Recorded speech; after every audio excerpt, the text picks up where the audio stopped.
SDG have been successful in securing their playoffs for 2019 spring. That game 1 knocked out BLG and cemented their legacy all in one fell swoop. And now into game 2, big changes coming in for both teams realistically as we return to see if SDG can just clean this one out. Yeah, it's very interesting because right now SinoDragons are in position to go even further than the 8th seed. They've secured, if they win this series, they will secure their 9th win.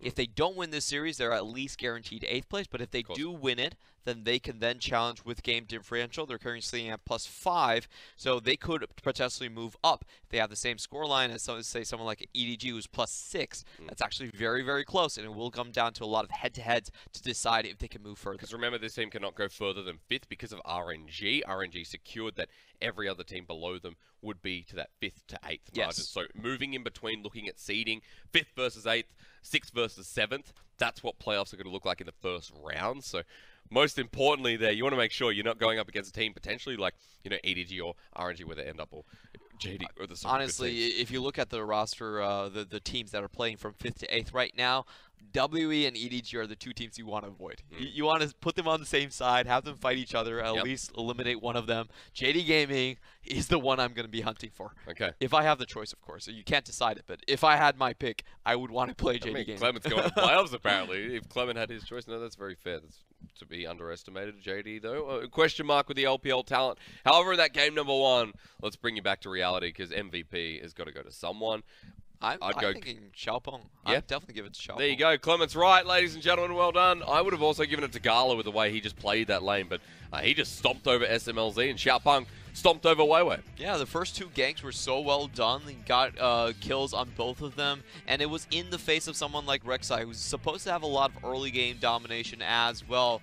I feel like the bans could have been a little bit better from Suni. If you're going to take away the Lee Sin, you might as well take away the Lily from Xiaopeng as well. That's very fair. Xiaopeng absolutely stomped over the matchup, and of course, after that game number 1 is going to be a couple of substitutes. Suning bringing in Angel over Maple, and Weiwei going out for Hacker in the jungle. So you got 2 different substitutes, and you're like, wow, okay.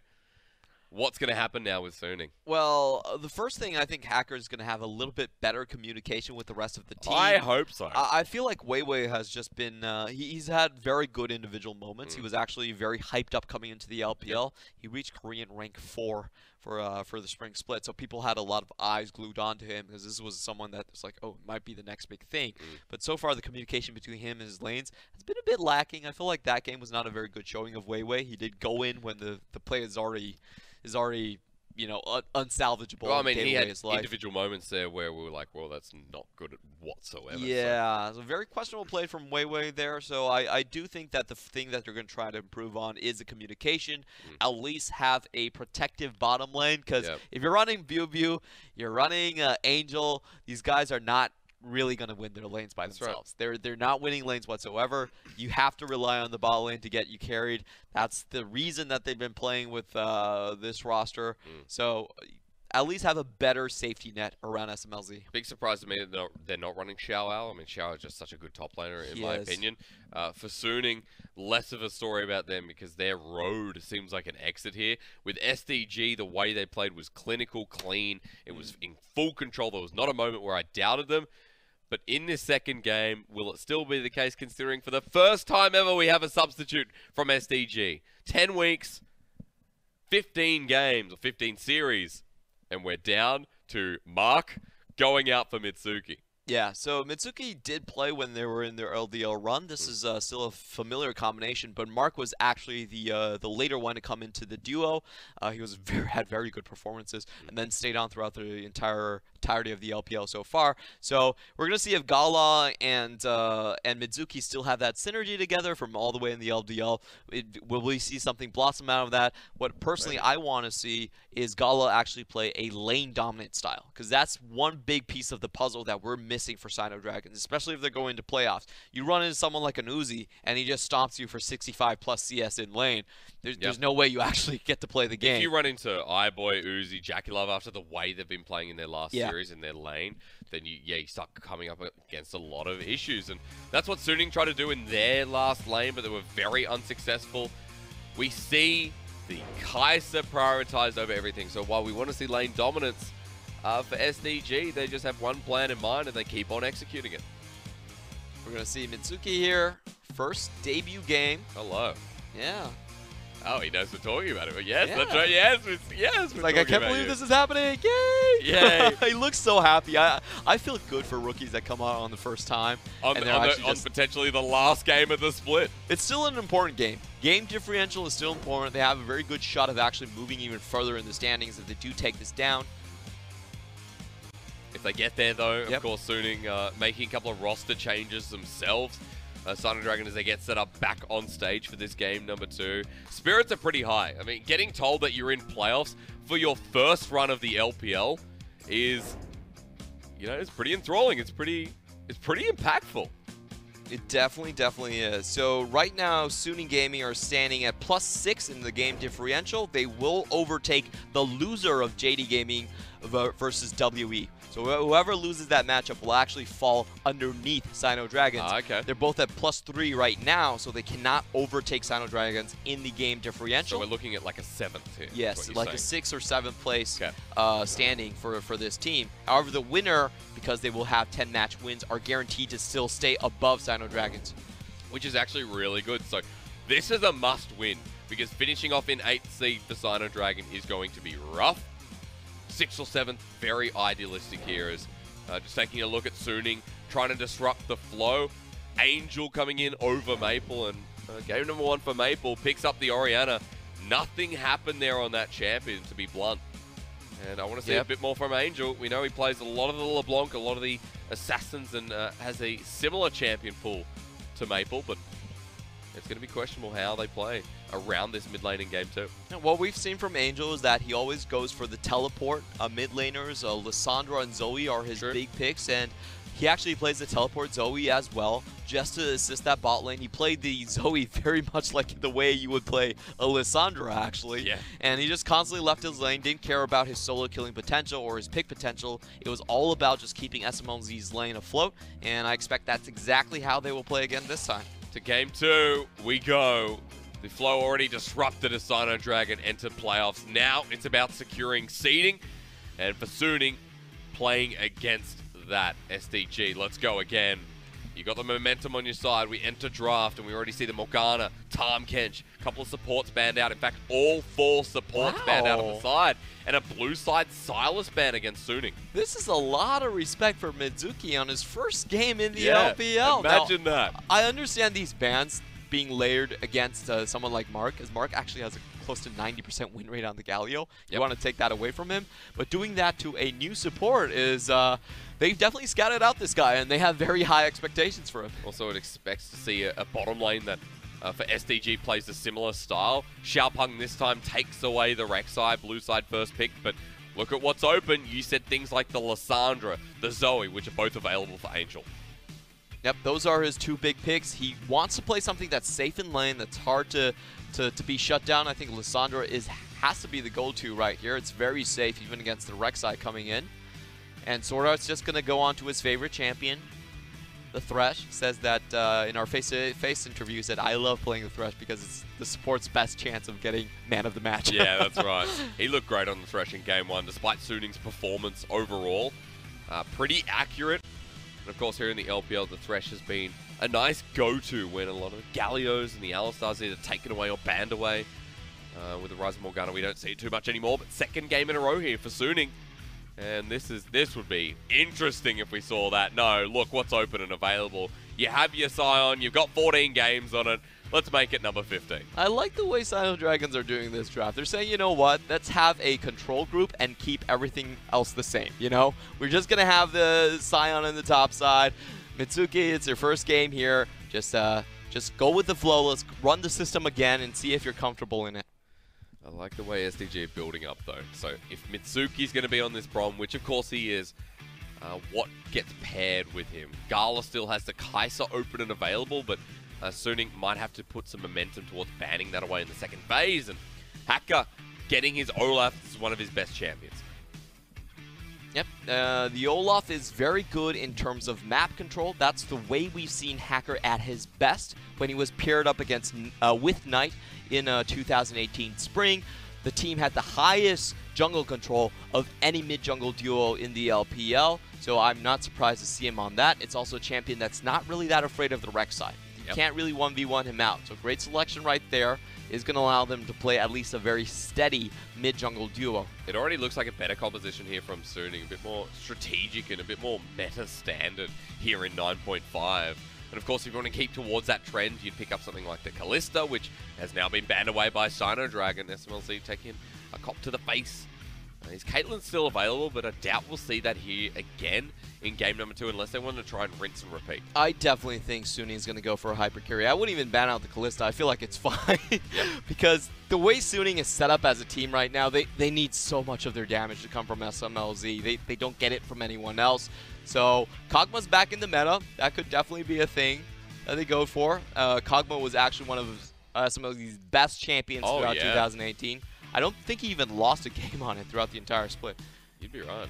Smlz looked absolutely fantastic on it. Remember that Jinx is also a possibility that we have seen paired up into the Kog'Maw as of late.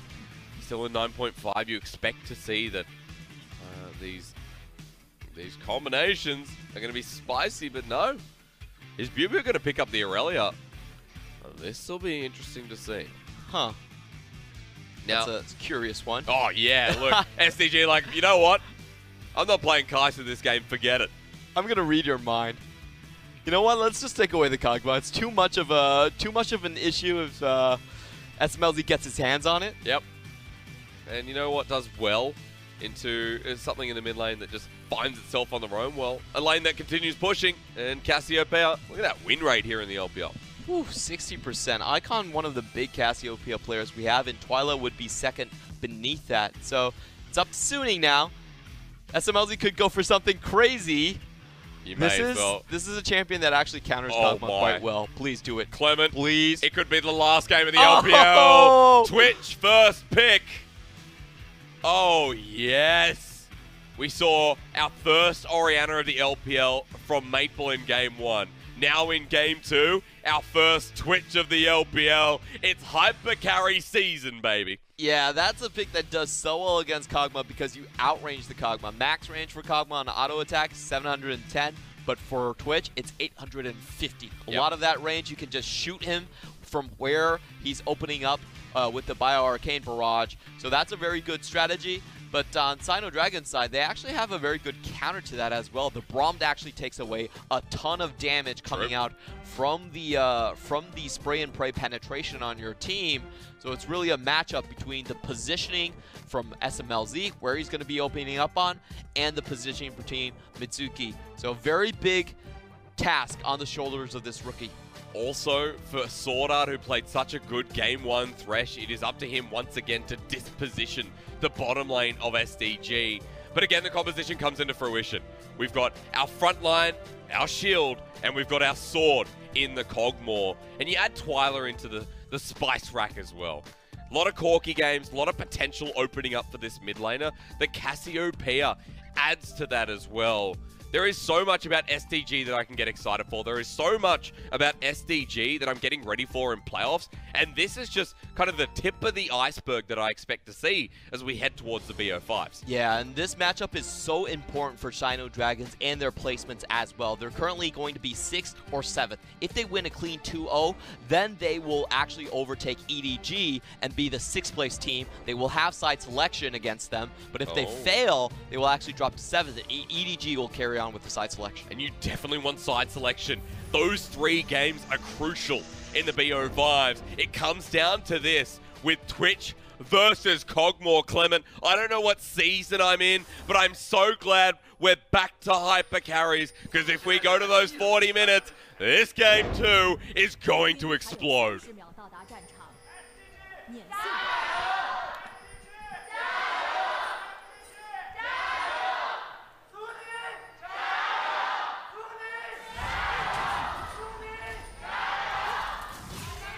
The fact that Suning, as a rowdy audience try to contest, have that much support. You know why? Why is it, Clement? Because we've got... Because EDG fans. That's why. Yes. If Suning win here, then EDG gets side selection. That's true. And I'm telling you, Suning, they've been doing well, but they really don't have the fan base just yet, not having the record to back it up.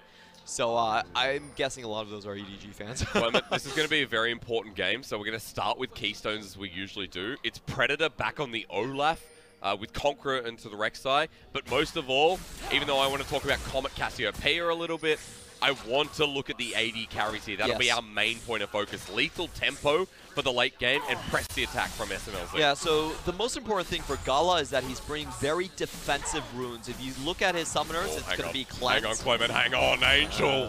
Oh, damn. Oh, and Twila takes the minion wave. They're both so low.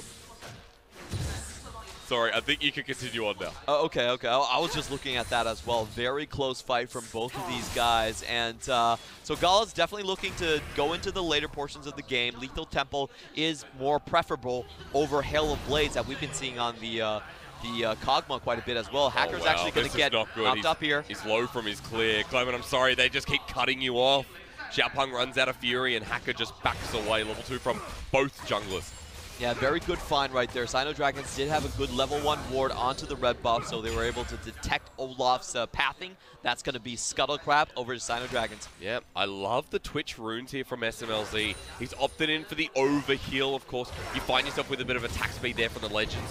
Passive of the rune, but cut down on SMLZ. That's a very interesting one, and I like the idea because he's going to be going up against Changhong. Most of his damage has to still go towards the Sion. Yep.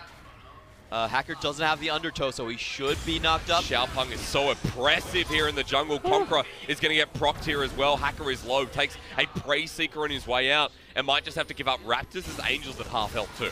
Yeah, this is so well played by SinoDragons. They do have the mid priority, the top lane priority, and the early level 1 ward. So Olaf, who said controlling jungle, not this time. Hang on, Conqueror's being started. Changhong flashes, but he can't make it out. Biubiu gets the solo kill. Just when game 1 we were talking down to him. Well done by Biubiu. The rookie finally finds his footing. Now, we've been talking about this, but he's had such a rough time on the Rift. Negative 2,000 GD at 15 was his stat line, but this time he's flipping it over. The first solo kill he's going to find in this in this later portion of the split. Let's hope it's not the last here for Suning. Opening up the game nice and early. That's going to put Hacker in a pretty good position as he invades over towards the Krugs, knowing that the Rek'Sai is to the top side of the map. Yep, good find by Hacker right there. He does need to find his own path onto the map. Mitsuki did see that, but with Angel roaming down as well, could not really contest. GALA just barking away at this lane too. I also, my first interaction with Twitch in the Chinese client as well was the language changer. I was so surprised, like, oh yes. Actually, he says hello in Chinese. That's literally my favorite part of Twitch. Well, to be fair, all of the champions say hello in Chinese on the Chinese client. But not everyone says hello in their voice model. But you know what I'm saying. I understand. You do expect a magical rat to still speak English in China, but that's not the case. Still, SMLZ is going to find himself behind a little bit in this lane. The early expectations here were that the Braum would keep GALA safe, and it's working out pretty nicely. GALA with the Biocane Barrage, nice and early before SMLZ has his ultimate, is able to find that range, and SwordArT and SMLZ both have to play this lane safely, which is to be said, considering that they might not have priority in it. Well, we have Predators going on. Yeah, Hacker coming down, double play again, the flash forward, they find themselves the death sentence. Mako has to flash as Mitsuki, excuse me, as the poison is down, the Venom going to be proc. Mitsuki's burning down, Venom isn't enough, the potion keeps him safe, even with the max toxic stacks. Yeah, that was a little bit of a mistake on Hackers. He actually overthrew the undertow, so had to walk through the minion wave just to get it back. Missed out on crucial damage that would have taken down the Braum. It was a really good start from SwordArT. He definitely got the double flayed down, but better play from SinoDragons. They keep themselves alive, and I love the way GALA actually stood his ground in that trade. Yeah. But SwordArT's coming in for a flank again. The death sentence! How does that land? GALA cleanses it out. The flame comes in. The flash is there. Venom again. But this time will it be enough? Mitsuki out by a thread again. SwordArT is some kind of Thresh god. Yeah, but he still doesn't manage to find it. That was... Again, these things could have gone so much better for Suning. If you look at the initial tick, of the toxic throw from Twitch, he doesn't actually find the first sacks. So just missing out by such a little bit, it makes a massive difference because now SinoDragons can safely pick this wave up. Yep. Already committing to the back there from Suning. It won't make too much of a difference. And the fact that Mitsuki and GALA were not forced out completely means they still have the CS advantage in this lane. Remember, bottom side was always going to be our focus, and it's showing now how the Kog'Maw is striving ahead from GALA despite not having summon. You gotta feel bad if you're Suning in that situation because both of those cases were frankly mis-executions. If they were just done a little bit better, they would have found the kills. Yep. Hacker came down to the bottom lane, committed a lot to get down there. Predator almost back up and available again for his second round of ganks, but the top side's not going to be an option even after Biubiu got the solo kill, able to push back out against the Sion and starts developing this lead, even keeping him in lane long enough so that Changhong can't back and start building up those resistances against the Irelia. Yep, Changhong is used to these situations like this. He's definitely been solo killed a couple times in the top lane, but hey, he's playing Sion. It doesn't matter. It's his best champion. All Xiaopeng needs to do is just focus on the bot lane. He already has GALA ahead. Mitsuki's doing a great job avoiding all those deaths. I call this the Vici invade as it does go over to Xiaopeng. Not going to be committed for the death sentence there from SwordArT. Angel ready to go over the wall too with the Glacial Path being level 6 Lissandra, but they opt against it, giving over yet another scuttle here to Xiaopeng. Yeah, that was an easy retreat path for SinoDragons, and I don't fault Suning for that. The way that play would have happened was the Glacial Fissure would simply have been popped down. There actually was no Glacial Fissure. So maybe they could have tried a bit harder on that. Maybe. Response invade here from Angel and Hacker. This is a quick rotation, maybe to get the kill instead.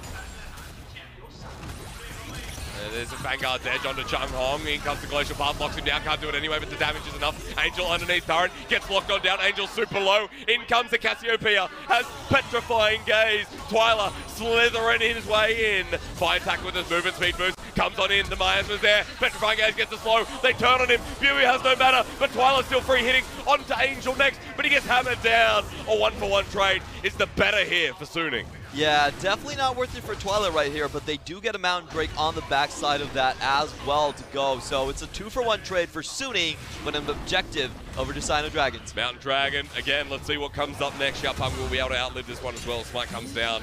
All right, Infernal.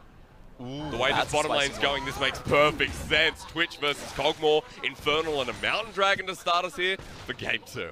So I really want to see how Smlz actually plays on this. Twitch, a lot of times what the best Twitch players do is that they leave their lanes. They show up somewhere else, they have the slow from the Cutlass, and they find the kills. But first off, let's watch the top lane dive.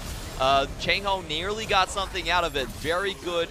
Flawless duet coming out from Biubiu just to save his mid laner. Yep. And let's watch Twila as he tries to navigate here. He does go for some initial movement speed onto Hacker. Actually quite a smart mechanical move.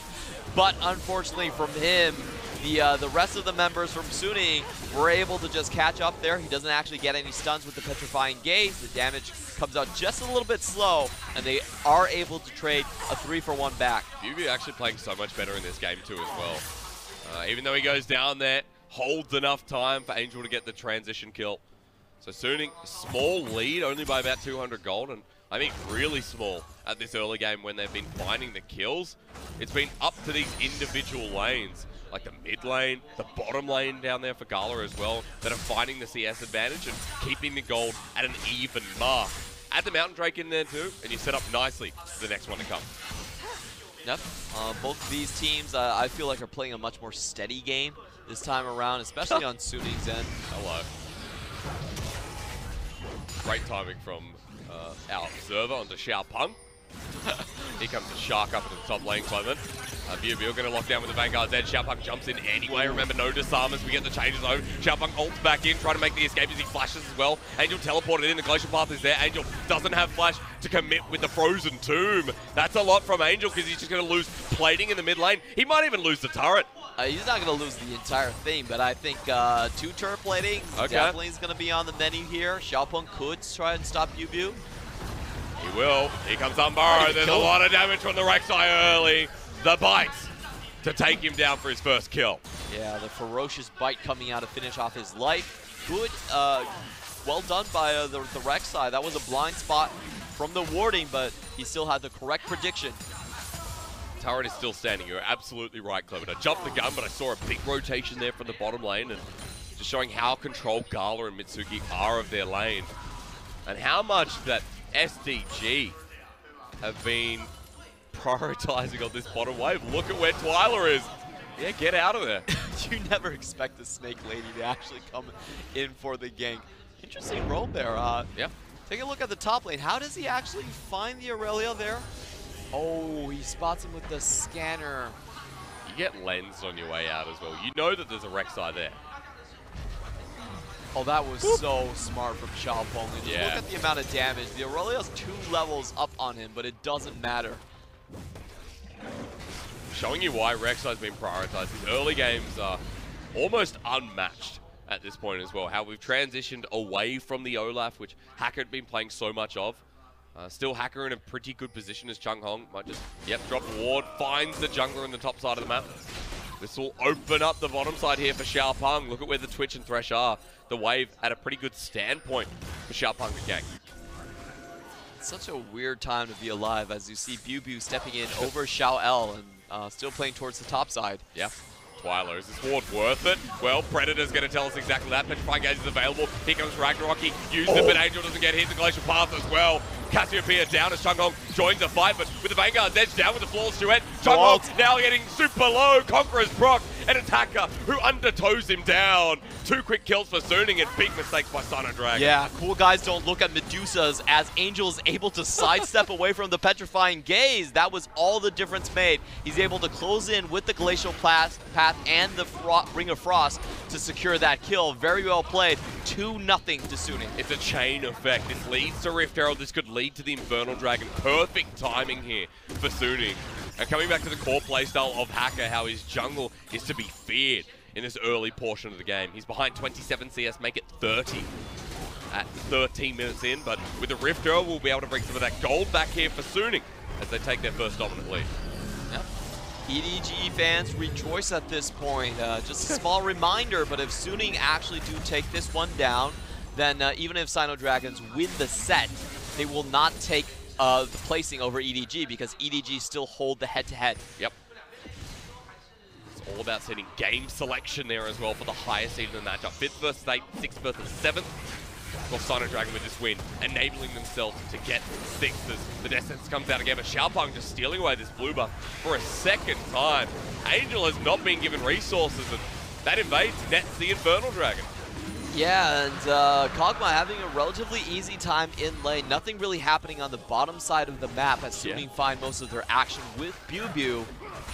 And those Drakes really hurt.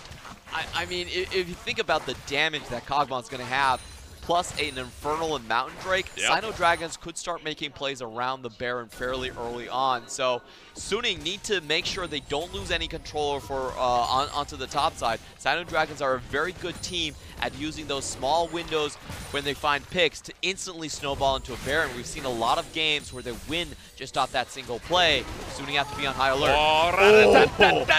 GALA! How about that? That was smart. That was real smart. I love that play. That was just a bit of mental trickery right there. We see GALA actually tag SwordArT with the living artillery. So in his mind, he was thinking, oh, I just saw SwordArT backing. I disrupted his back. Then SwordArT hops around, goes straight back into the lane for the kill. Hacker even drops a Rift Herald, just goes straight to the mid lane. Won't be able to take it open, but quick flash of what we got for turret plating. Bit of extra gold to SinoDragon, but with that kill down in the bottom lane, now it's even. That was the lane that was taking dominance, and it came off the back of a bit of a sneaky shadow from Smlz. Yeah, that was really smart. GALA thought that he was just breaking away the back. More fighting, a 1-for-1 trade with junglers. Biubiu comes in to snatch that second kill of his game. Definitely more favorable for Suning at this point. Biubiu is going to be a split-pushing threat. I want to see how the rookie actually handles a 4-1 style. Yep. That's simply the one department where rookies are not very good at. They do need to communicate more with their teammates. A lot of the time we've seen the Irelia fall out of favor, especially with people like Poitiers in the mid lane. We see the Vanguard's edge, so doesn't look good so far here for SinoDragon. Twila jumped on again, no mana, locked on down as Mitsuki, flayed on back, and he's dead as well. Turret and a double there for Angel. Wow, 3 things picked up for Angel on the kill feed. 2 kills plus the mid lane tower. Suning are officially rolling right now, and you can see the emotes being flashed. 2 thumbs up. They can then put all of this extra pressure they have on the map towards Smlz. Smlz has had a quiet laning phase, but he's going to have a lot of help coming his way. Just looking at this matchup right here, Twila actually does not have the Petrifying Gaze. Used it earlier in the skirmish that we did not see. So unfortunately, we weren't aware that the ultimate was not there for the Cassiopeia. Yeah, that's right. Twila still doesn't have it up and available. Flash down as well. Getting a look at the rune set because it is Scorch Cassiopeia. Very rare to see that there on the mid lane. Yeah, it's a very lane dominant type of build. I think it's reasonable. Mostly we do see the phase rushes being taken as the primary selection. But taking comment, you just want to put an extra bit of hurt onto Angel. Just going through the runes and they're like, hey, let's have a look. Yeah. Okay. It's fairly standard, I would say, rune choice overall. Overheal. I love the combination of biscuits and time warp tonic. And typically we do see the Triumph. Not a lot of... but with the Conqueror still being as overpowered as it is on 9.5. I wonder if we see something like a Ravenous Hydra now that Biubiu's ahead. Very rare to see on the Irelia. In fact, you would never ever see it. It's been a bit of a solo queue build, but instead of the Titanic sometimes, there have been cases. Keep an eye out for that one because it is Trinity Force at the moment. 1 item power spikes coming across the board and a random's Omen for Changhong, who is so far behind against his counter top laner. Whereas 80 carries again still being the focus on towards their second item. GALA going to pick up a turret here as well, and that'll just accelerate the build path here for this Kog'Maw. Yeah, good move on the Kog'Maw. SinoDragons need to remember, with their Drakes, all they need is 1 pick after 20 minutes, and they're still back in the game. They found themselves another one. It's a Vanguard dead. Xiaopeng is dead once again. SDG walking into the line of fire as Mitsuki, his first game not looking too good. Another double, this time to the top lane, Irelia. Damn, Biubiu showing up right now. Look at GALA's position. But can he find Hacker? Maybe he can. He locks him down. He has vision. GALA has the range. Over with the Lantern. Now has to find somebody else, but he's already dead. Kog'Maw left alone and stranded to Biubiu's success. Unofficial triple going over to Biubiu. He could very well just solo out GALA in these team fights at this point. He's going to be so tanky. He has a level lead already, and with the split pushing he's able to do now, that just opens so many other chances for Smlz to find his footing with those sudden sneak attacks. Yeah, that's right. He's got a Renan's Hurricane as well, Clement, so there's a big spike here for Smlz. Venom spreads like the plague, and he hit level 11 as well. He's got to level up on GALA, and he's caught himself back up. For the first time this game he has a CS lead, and they'll even pick up this dragon. A Cloud on Twitch is so good. Sneaky, sneaky. It's the most amazing thing in your life. Yeah. If you ever play Twitch, you get Cloud Dragon, you know what I'm talking about. Also denies the third elemental from SinoDragon. Next one coming up, it's going to be an Infernal, so highly contested there from SinoDragon, who have fallen behind by 5,000 gold after what was looking like another successful early game. And they did have a winning bot lane, but they didn't really take it anywhere. I think that's the main problem with it. Things went sideways in the top side, with Biubiu now holding a 2,400 gold advantage over the Sion. He's in prime pushing position, does have the teleport up as well. He should be forcing multiple SinoDragons members towards this side. Oh, are they going to rush it? I think they are. This is the Dan Gaming level that you saw from now TOP. Let's get it started, Clement. There's a teleport in as well, and from the back line, GALA's by himself. What is he doing? Biubiu's coming in. The Sion dissuades him from the side, but the Vanguard's edge into the middle. He will die eventually, as now for SDG front to back. We know how the style works. Xiaopeng gets low, but GALA's still free hitting, as the Twitch is low as well. It's the Biubiu barrage that has done the damage, as SDG, their dead Sion will get caught out as well. It's a double kill for Angel once again, with 3 versus 1 being the pickoff. And most importantly, SinoDragon's attempt at Baron, a desperation Baron at that, are thwarted away. I felt SinoDragons actually handled that fight pretty damn well. They had Changhong hold the ramp towards blue. SinoDragons couldn't get, Suning could not get through the ramp, but still, Smlz was just too big. He was doing too much damage. Renan's Hurricane already done at that point. look at how the fight developed. SMLZ did have to burn his flash earlier on, and SinoDragons do collapse onto Biubiu, but Biubiu does actually find himself in a very good position. Angel with a perfect follow-up after that as well. 4-man Ring of Frost straight into the Glacial Tomb for an additional slow, and SMLZ just opens fire. Yeah, he just pulls out the Rat-a-tat-tat and the spray and pray with Renan's Hurricane, just showing its prowess here on SMLZ. This is a Twitch who's almost towards his 3rd item as well, and in that line of fire, difficult for SDG to compare with the Kog'Maw, who has the Guinsoo's Rage Blade, but no Renan's Hurricane himself. Lesson to the rookies, if you're going to die, at least die in a good spot for the rest of your team. Biubiu did that. He came in on a pretty awkward teleport, but found his way towards that ramp, and that was the grave for SinoDragons as they they just took so much crowd control to the face. They really did. It's Biubiu who pulls himself up in game number 2, has the Titanic Hydra, so my attempt at a small troll for a 2nd item will not be successful this time. Still with the Conqueror, a lot of healing available, but 2-item Irelia, a very big threat to SDG in this game number 2. And it looks like Suning want to be the thorn in SinoDragon's side after the Dragons secured game 1 in their playoff dreams in their first LPL split, but Suning want to make sure they don't go as high up the chain as they possibly can. Yeah, this is very impactful to the way the playoffs are going to shake out if Suning win here. Oh, wait a minute. Hang on, Changhong doing what he does best. They found SMLZ even the Dark Passage. SwordArT is such a hero, and he's damn sure playing like one. Yeah, that just looked like SwordArT digging an instant manhole for the sewer rat to tunnel in away from. He's been doing this so many times. SMLZ's gone invisible as well. They're trying to find the pick with a death sentence that goes wide from SwordArT. SDG grouping up as 5, and they're in a tight angled position, which for Biubiu, if you get the pick off, if we see the full 5-on-5, it's going to be devastating. SinoDragons, they're finding themselves in a difficult situation to maneuver in a straight 5v5 and in open terrain. Suning still have the engage advantage.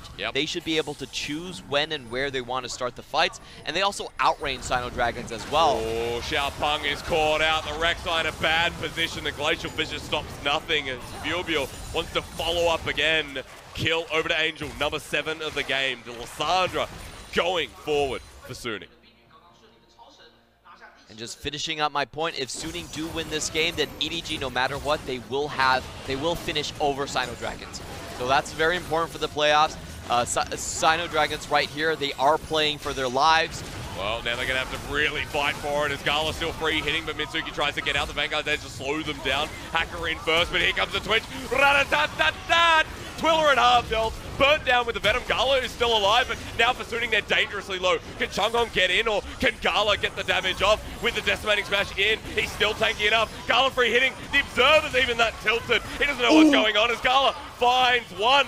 Lethal Tempo in full effect. Changhong running for his life, and you can see that when the Twitch ulti's down, GALA's still hanging around. Yeah, really close fight right there. If Changhong and GALA fell down, that was an instant Baron take from Suning. They do manage to avoid that, but still a very good start on the fight on Suning's part. Throughout all of this, SMLZ has essentially been untouched. No, Angel walking blind. GALA just gets his choice of the litter. It's a double kill because they're still dead in the top lane. GALA now has 2 kills, and that is so bad for SMLZ.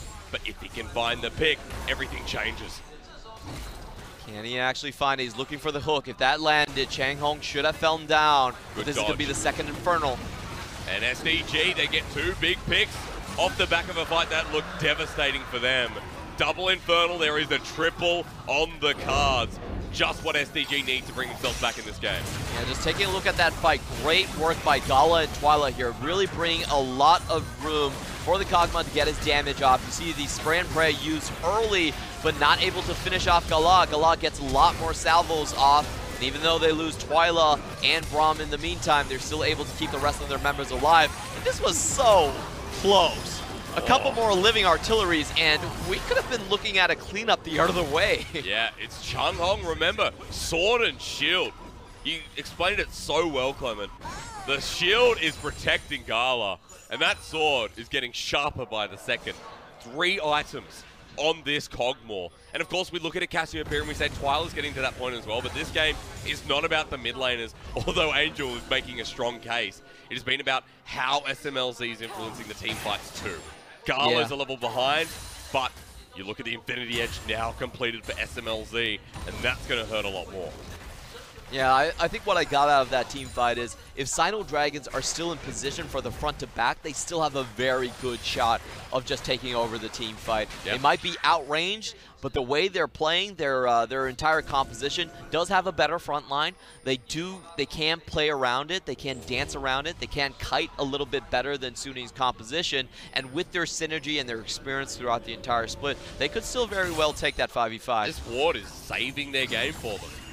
If Suning start up that Baron, SinoDragon going to know about it. It's a control ward at the back of the pit that can't get the range around the width. And SMLZ, you can see what he's doing. I just feel so queasy when I see this. Try to ambush someone from SDG. It looks like GALA is his target. I'm very curious because with the Infinity Edge, you'll see that the one-on-one looks a lot easier, but it's still not as cut and dry as Mitsuki has not left GALA's side. I have seen a lot of Twitches fail just trying to open up on the enemy backline carry. Yep. I think the most famous one was Doubleless Twitch against Syndra. Like, I found you. Oh, I'm dead. So that actually happens a lot. It's one of the coolest moments in League of Legends where a couple of lucky crits could decide which side takes away the Baron. Yeah, absolutely. You'll be setting yourself up for one of those fights again, so we'll see if, I guess, luck is on their side. But this game hasn't been about luck, it's been about Suning recovering with Hacker and Angel coming in. Biubiu's had such a better game, number 2 here on this Irelia, on the carry threat. And so is SMLZ and SwordArT. I mean, SMLZ is not 0-3 on the Caitlyn after 15 minutes, and instead is like a very serious carry threat as Changhong is just beefing it out with Biubiu in the bottom lane. Yep, good warding from Suning, so they actually call out the Changhong bluff right there. Biubiu trades a bit of damage back onto him. And what I guess I wanted to say with Suning and SMLZ roaming around is, you don't really need to play it risky. Please not make this a 50-50. Just be in position. You don't have to be the one starting the fight, SMLZ. Yep.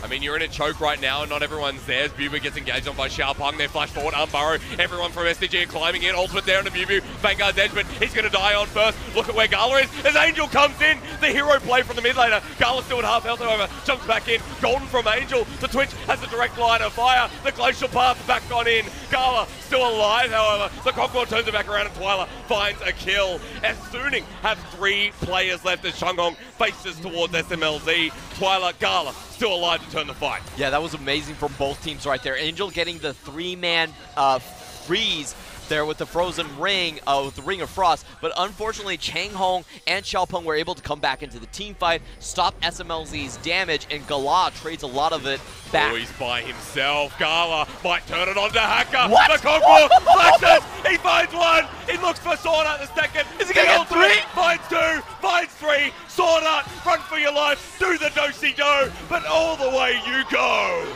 Oh my god, I can't believe that from GALA. He didn't actually see the Twitch right there. I don't think he was able to spot him, but he turns around the 1v3, and it doesn't matter about the hit squad from Suning. Now we begin again. The gold at 3K will get a quick chance to look back and have GALA 1v3'd. All right, did he actually? Okay, so he did have vision on SMLZ at that point. There was a control ward, so he could see him through the camouflage that is not an invisibility ability. And GALA just surprises the heck out of Suning. Suning thought they had the drop on the Kog'Maw. Not the case. They find themselves drowned in the spit of GALA. Twila comes back to clean up that last and final kill.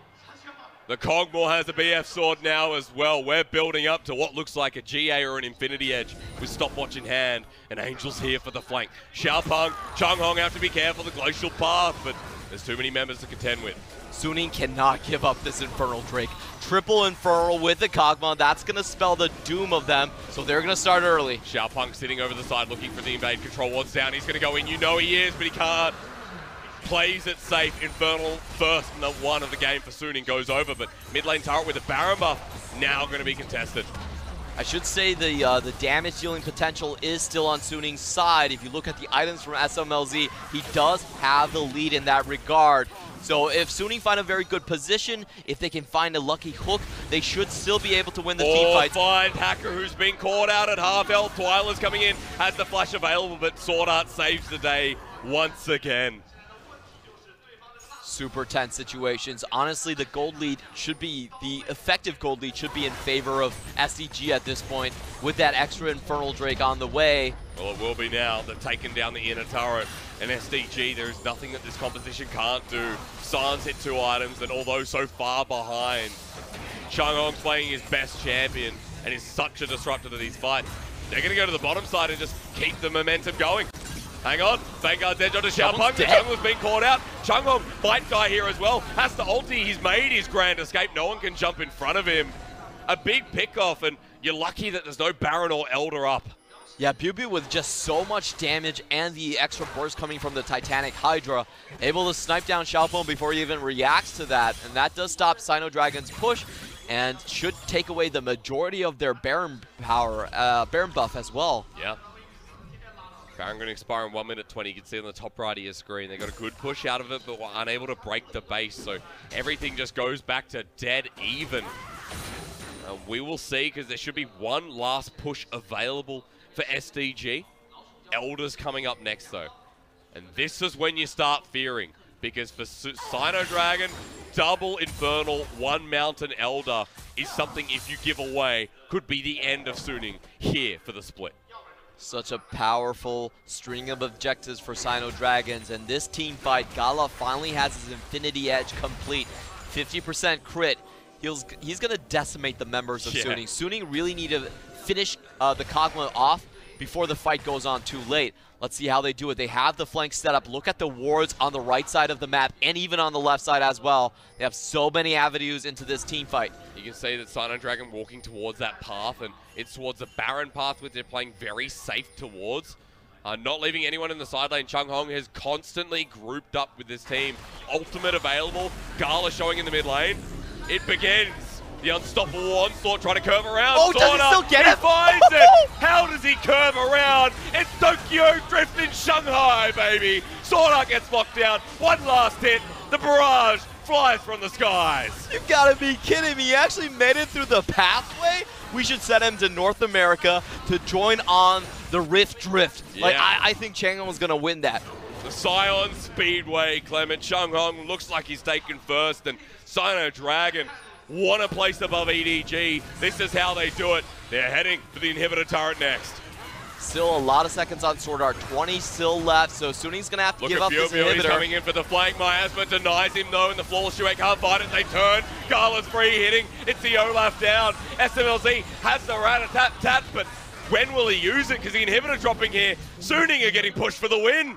Yeah, and Biubiu is relegated to this duty of taking down the minion wave. Oh, they walked him down. Miasma comes in, and it is hard to breathe again. The rat-a-tat-tat from SMLZ wasn't used, and SinoDragon, this could be it. The grand return in this game as Biubiu flies in, but can't find a target. Changhong dies, but GALA has carried this game out of its mind. The LDL champions in SinoDragon enter the LPL in the spring split, their very first, and look like LPL champions themselves. SinoDragons come in massively with the picks in the later half of that game. 3 ultimates still unused across the board from Suning. They did not expect the GALA to hurt that much with the double Infernals. You could see Hacker right there did not even pop his Ragnaroks, just died within the concussive blows. And surprising finish for SinoDragons. We thought this game was in the bag for Suning, but that was not to be the case. GALA has to be the hero of this match. That 1v3, turning it around and finding Hacker, catching him with his pants down, instantly ending his life, really opened up the ending to that game. 5 rookies enter Summoner's Rift. Let's make that 6 with Mitsuki. SinoDragon come on in and absolutely triumph over the league in their first season. Over EDG, taking that 6th place. This is a big moment for SDG. And it just goes to show you that rookies across the world are not to be underestimated. And here in the LPL, our talent pool, it's rising. With the 2-0, SinoDragons go up to +7 in terms of the game differential. EDG has already finished all of their 15 matches, so they cannot surpass SinoDragons. Even though they hold the head-to-head, they will be in a lower seed. What a performance from SDG, and we know that their comps are more versatile than we first thought. Look at GALA. That was 34-minute Kog'Maw, and that 1v3 made the game. That's the true threat of SinoDragons. They can do it not only with the Kaisa, but they can now also play around with the Kog'Maw as well. There's a lot more hyper carry potential picks that we're seeing cropping across the world. The Jinx and the Caitlyn also come to mind. So SinoDragons, they're in the right patch, they're in the right path, and they're currently they're going to be 6th place overall into the playoffs. Their win streak continues, Clement. 4 wins in a row heading into playoffs. And what a streak it is. Can you imagine going up against this team, not knowing how they'll perform, not knowing if that split is reminiscent of their ability to perform in a best of 5? These LDL champions are absolutely on fire. Yeah, I'm just so impressed by the rookies we have this time around in the LPL. This split has been chock full of amazing talents. You got 369, Ale in the top lane, Zhao Yun there as well. And then you have all the class of 80 carries that we're now looking at that all have their own styles and all have their own flares. I think the 3 big we have to talk about. Number 1, GALA has to have a lot of praise there. Zhang Wuji carrying Rogue Warriors there as well. The pentakill, the first pentakill of the LPL, the Baron steals, all that, and Puff coming in from Vici as well. This 2019 class, I think if you have to select the best position for this rookie class, it has to go to the 80 carries. Once more, that's the best position that the LPL is known for. It goes to the 80 carries, also goes to top lanes, as you just mentioned a couple there before as well. Even though Changhong had such a harsh game, a harsh lesson in that second game, the Sion ever so relevant, even 0 and 5 down. I mean, it's just hard to get through a Sion, and Changhong ults in, the team's ready to follow up. Yeah, I really like the Sion builds that we've been seeing from Changhong because he does actually spice it up a little. We saw him actually going, skipping the Righteous Glory completely. He's saying, you know what, we're not a picked composition, so I don't actually need that item. I'm not going to use it to chase people down. Goes for the Randuin's Omen just to stop the burst damage coming out from the Twitch, and also having that Cold Steel passive, very helpful in those team fights as well. So I like the way he's been building this champion a lot. We see a lot of times that he goes for the early Bramble Vest just to stop the sustain, especially from the 80 carry part as well. So he's very familiar with this champion. He has multiple build orders for it, and we saw that drift. That drift was just sweet. That was icing on top of the cake for Changhong. There's icing on top of the cake for SDG. Getting that 2-0. They have only dropped 1 game, and that was against, what was LGD? Literally against LGD. That was their last game dropped in 4 series. Everything else has been a 2-0 against V5, RNG, and now Suning. Who stops this team in playoffs? And when we get to the best of 5, what changes in the mini meta that's created? I think the big thing we need to see from SinoDragons is still for them to have a second composition. I still don't think that a team can make it through playoffs and have a deep run with essentially 1 comp. Do you think that game 1 was not a different composition when you see that you've got this early win condition? I'd say it's I would say it was a viable comp against a non-playoff team, but I'm not sure that I don't think that SinoDragons are going to favor their chances bringing that type of comp against someone like ADG. Sometimes it's not just about the picks; it's about the IDs as well. So. You know, against Biubiu and Maple, they're like, hit it. But against other teams in the LPL, I don't think they actually run that. What I mean about a composition is not only that you pick it, but that you're familiar with it. So that's the big question that I still have for SinoDragons. And if you look at their laning phase statistics throughout the entire team, they're actually very slow in the laning phases.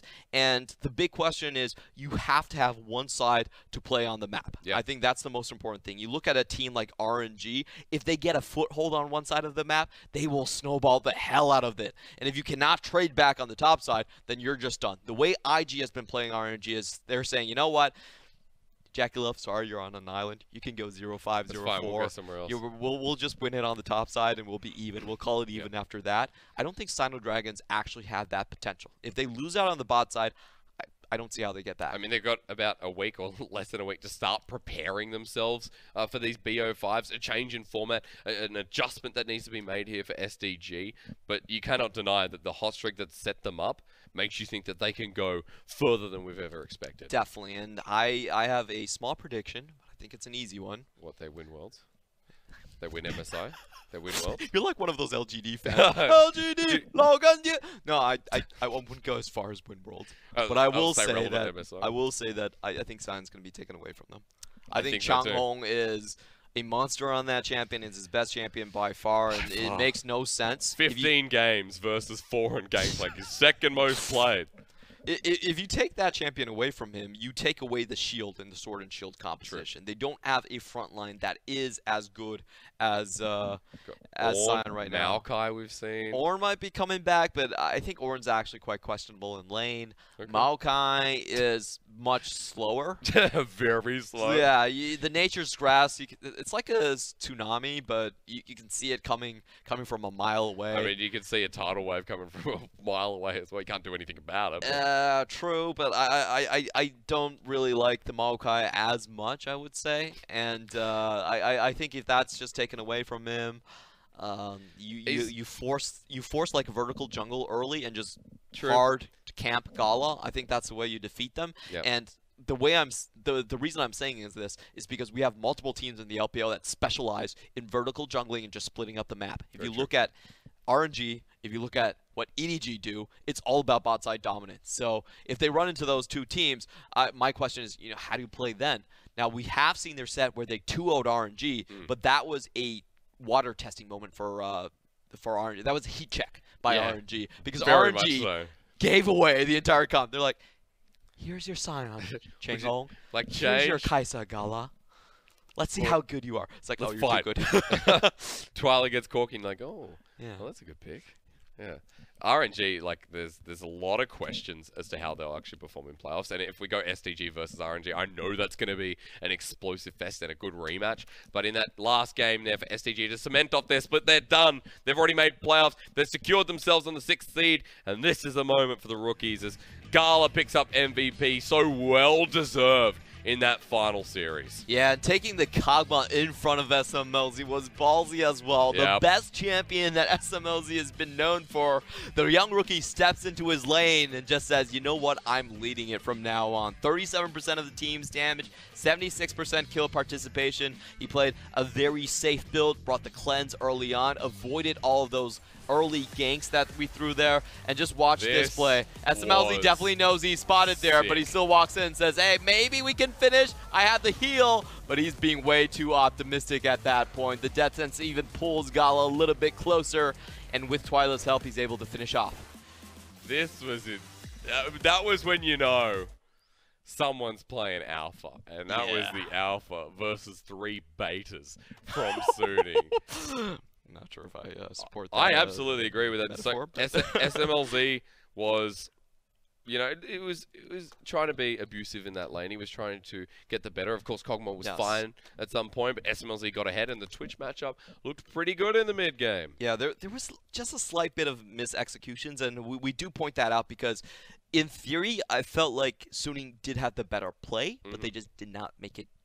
They didn't transition into actuality. Like it stayed in the realm of possibilities, but was not executed upon. That's very fair. That's very fair. For Smlz, I love seeing the Twitch as their final series. A big question mark for them moving into the summer split. Of course, that's when you see Suni next. But for SinoDragon, congratulations again. Straight into playoffs. Well done. A big moment for them. Coming up next, OMG and Vici Gaming. We'll see how they play.